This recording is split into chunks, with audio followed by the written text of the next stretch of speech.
Hey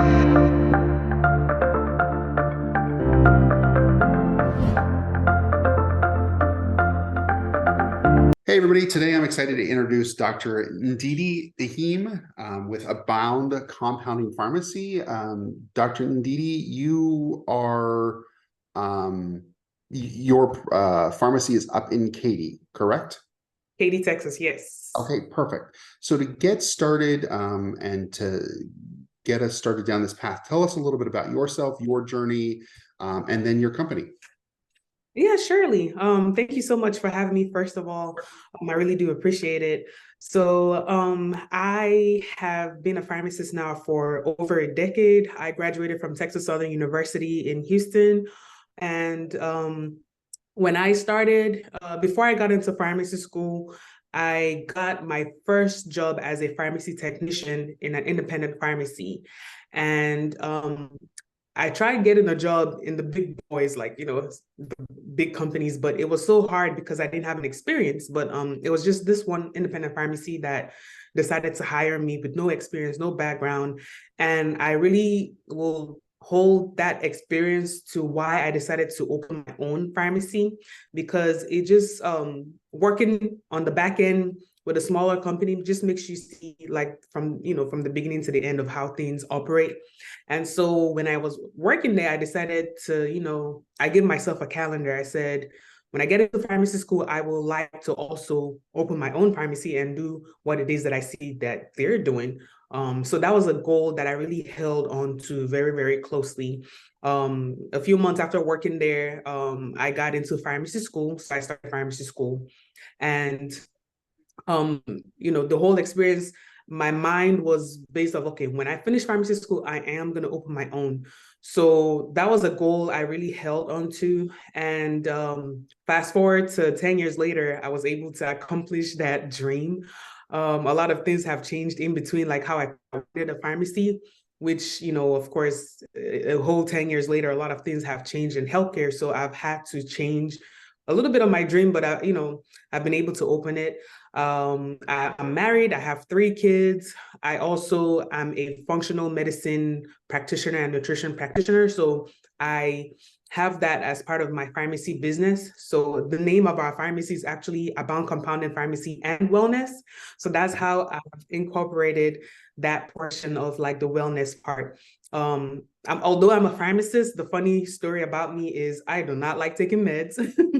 I always approach things more from the natural aspect. So me being a functional medicine practitioner kind of opens up that awareness. So I have people that come to my pharmacy, they need to get on meds, that's fine. But I also have people that are, like, looking for more natural solutions, and I'm glad to be able to offer them, like, okay, there's another way you could do this, and I'm able to, offer those solutions. So that is exactly what I do with my time these days. Okay, perfect. So first and foremost, if people wanted to check out your company, what's your web address? Yes, you could find us on www.aboundcompoundingpharmacy.com. That is Okay, ABOUND. Compounding is COMPOUNDING, and then pharmacy PHARMACY.com. perfect. So then tell us a little bit about functional medicine, because I think one of the issues that people, this is going to be a generalization that gets me in trouble, but in the US, there isn't necessarily a huge focus on that industry. So tell us a little bit about what that is. Yeah, so functional medicine is finding the root cause to whatever chronic illnesses people are going through. It adopts a little bit of, they call it alternative medicine, or some people go as far back as calling it Chinese medicine, but it's pretty much finding why it is that you're having the problem that you're having. Because people could be ill, and for instance, you could say, oh, I have diabetes, but then do you know exactly why you're having it? And people say, oh yeah, high blood sugar, but do you know exactly why? What is the root cause? So functional medicine pretty much first finds the root cause to why you're going through whatever it is you're going through, and then reverses it with natural methods without using medications. And sometimes it could be integrative. So if somebody's already taking medications, functional medicine comes in to kind of work on the more natural aspect of it. And with lifestyle modifications and changes, most people have been able to get off their medication just by changing certain things that they didn't even know about. And so that's what, functional medicine is. And is you having that knowledge to sustain it, because if you go back to how you do things, you probably will get that disease state back. So that's Sure. what it is. Okay, so I think a lot of people don't necessarily realize that Western medicine, the medicine that we're familiar with MDs and the such, is that oftentimes the medication, we call it practicing medicine for a reason. The medications are there to actually help with the symptoms, not the actual root cause. So as you said, for those people that are kind of going down the path of taking medications, functional medicine goes hand in hand with that to actually bring the two together. So we're treating the symptoms, but then also finding the root cause, treating the root cause so that we can get rid of the symptoms altogether. So perfect. Makes sense. So then let me ask this. You said that you've been a pharmacist now for 10 years. How long ago did you start this practice? So we started actually in 2022. So we just clocked 1 year a few days ago. So. Perfect. Well, congratulations. Thank you. In that year, what's your biggest takeaway?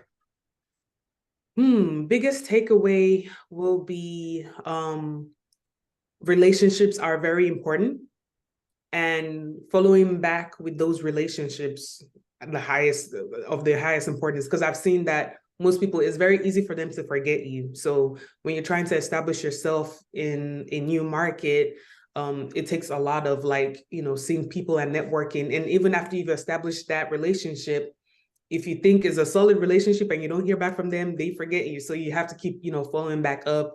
Even between patients and doctors, the same thing. Mm-hmm. You meet a new doctor, you have to keep following back with them to make sure they don't forget, to send you people. And then same thing with the patients, you want them to trust your business and trust what you have to offer. So I always go above and beyond. So when my patients come to me, I'm seeing them, trying to make sure that they're okay. Even just asking them, how's your day? And they tell me, oh, yesterday I was very, I had a headache and And I go into, well, what happened? What did you eat? Then we, it's a whole coaching session. And I'm like, I just coached you for free here, but then that's what I'm here for, But, just little things like that, just making sure that you leave some kind of impact is very important, I've seen. I think you hit on something that's unique to the medical field, in the fact that I think outside consumers, we often think of the medical field as the patient is the only consumer. And so when we talk about patient care, when we talk about customer service, we're thinking about the customer service to the patient. But you really hit on a piece.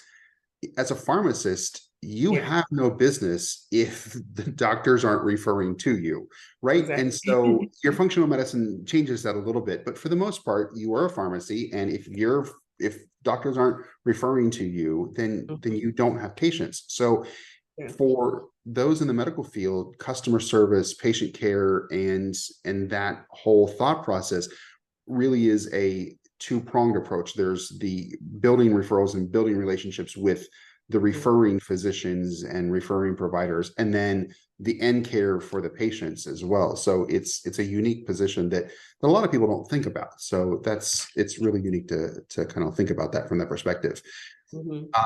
So then I guess the next question is, what has been your biggest challenge with building your business? Biggest challenge with building my business, I'll go back to the same, it's the same, trying to have the doctors remember you're here, and, for them to continue sending you business, and even the patients. So it's just building that trust, because you're going into a market where you're competing with companies that have been here for years, and they're top Fortune 500, and they're up there. Sure. So that's the name most people know. And that's the line. If you go into one of those stores, the line is very long. Even if it's a 2-hour wait time, people are waiting. And it's just trying to figure out how to get some of that market to come to you, where it's there's no lines here, and I give more personalized care. So it's trying to figure that out. I'll say that's mostly what the challenge has been as well. I think that's unique, because one of the things that I don't think that a lot of people understand is when they hear the term compounding pharmacy, that doesn't necessarily make sense to them, because in today's age, for the last, I would say 25, 30 years, you don't go to a pharmacist for them to compound anymore. Everything is compounded and sent to them. So it's unique. If you need, in the dental industry, we call it magic mouthwash. It's a compounded mouthwash Yeah. that you don't really get. I think it's unique that when people see compounding pharmacy, they may not necessarily immediately recognize what that is and understand that it is just the same as your CVS. It's the same as your Walgreens. The only difference is the fact that typically it's considerably cheaper, and even your co-pays, things like that, are considerably cheaper, which is a unique position for you to be in. So as you've built your business, talk to me a little bit about time management. How have you solved that problem? Because it can be extraordinarily demanding. You mentioned that you have 3 kids, you're married.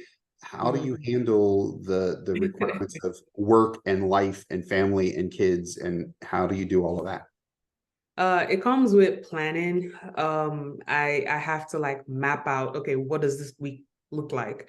And it's so funny because as your day goes by, you keep getting more requests that come in, and there's like deadline for this, and you're like, oh my God, this, okay, I have to add it to the back of this. So it's going with a flow. I can't leave my life without having like a certain kind of structure, like a bone structure, I like to call it.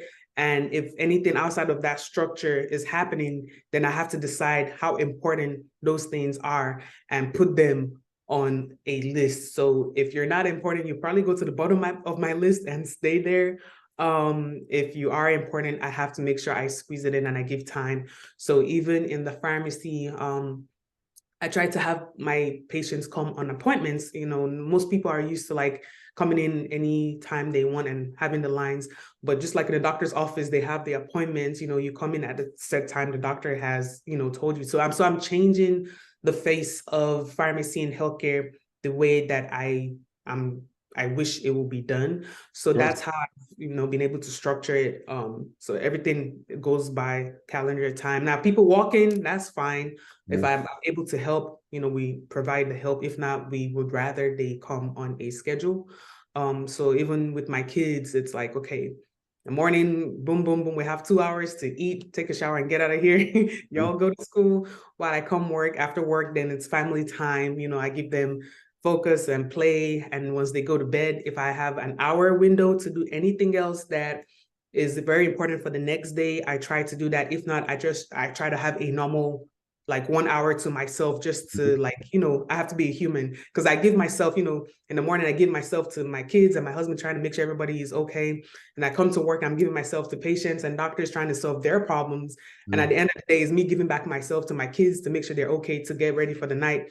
So that last hour where I'm still awake is kind of like my me time. So it's kind of like, what other goals outside of pharmacy, whatever I've built, I want to do for myself. If it's just watching a movie or listening to something very productive, that's my me time. And then I end my day. And the next day it starts all over again. So, and one thing with time management, I've also been able to learn the power of outsourcing. So if I have to have, pay someone to clean or come look after my kids during the weekend, even if I'm home, it's just, just giving that out to outsource while I still kind of, keep myself sane. So those are the things I've seen that work for me so far.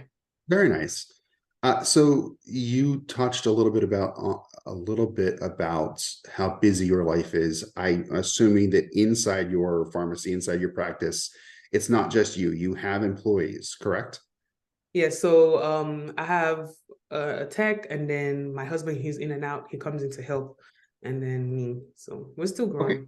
So what qualities do you look for in employees? You have a tech now. What did you look for in them besides the technical experience, obviously, but what other qualities did you look for in that employer, and will you look for in future employees? Yeah, so definitely someone trustworthy from the questions I ask and the way, like I like to, first I talk to them on the phone because I want to see your presence just without seeing you, but hear your presence. And then I have them come in to where I'm asking questions, but I'm not listening for the answers per se. I'm kind of watching more body language, and Sure. one story you said 5 minutes ago matches the next story if they're supposed to be connected. So it's Yep. more of like mental, like, psychological, like I'm trying to see if you fit in. So as they're giving me answers, I'm playing it out to like, okay, if this situation were happening in my pharmacy, if this person could really handle it, if it's based off of, maybe a person is coming with like a shy energy or a very outgoing energy. Are they trying to like lead and take over a whole lot of things, or are they trying to be subdued and just be like anything you say? So it depends on where I am.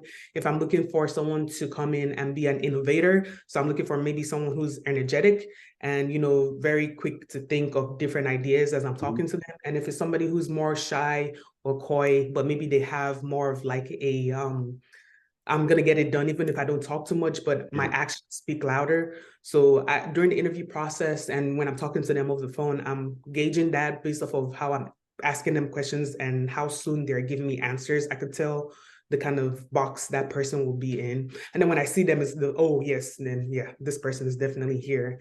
This person is definitely. So right now, in the beginning, I'm looking for someone who's outgoing and energetic because we're trying to, bring people in. So that's the energy I'm looking for. Maybe later on, someone who is more, not that, but they come with like a different strength. Sure. There will be like a different place for them to be. So, Okay. yeah. And where do you see yourself in 5 years? Ooh, where do I see myself in 5 years? I see myself being an innovative pharmacist that has carved a lane out in functional medicine, specifically focused on women who are suffering from PCOS, which is polycystic ovary syndrome. That is my very special thing for me, and I'm building it out right now. I have my own experience in that area, which is why functional medicine is very important for me. I know we didn't touch on this, but for 20 years, I suffered with, and I didn't know it was PCOS at the time, but I suffered with excruciating, painful periods, cystic acne, had multiple miscarriages, and hormonal imbalance. And I was on different drugs. I saw different dermatologists that put me on antibiotics, on birth controls, on different things. And the minute I stopped those drugs, my whole symptoms, they all came back.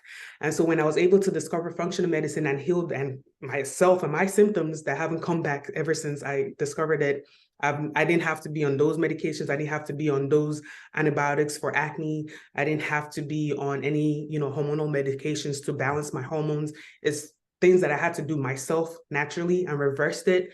And today I have 3 kids, even after, multiple miscarriages.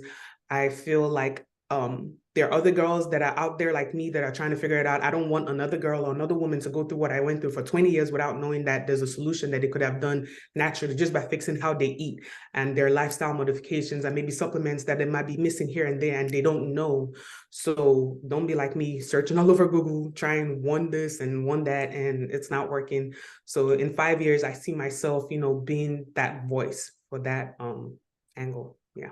Very, very nice. As I mentioned to you before we started, I come with a background in fertility. And so I feel like every patient that I know has PCOS because it's so prominent in the fertility world.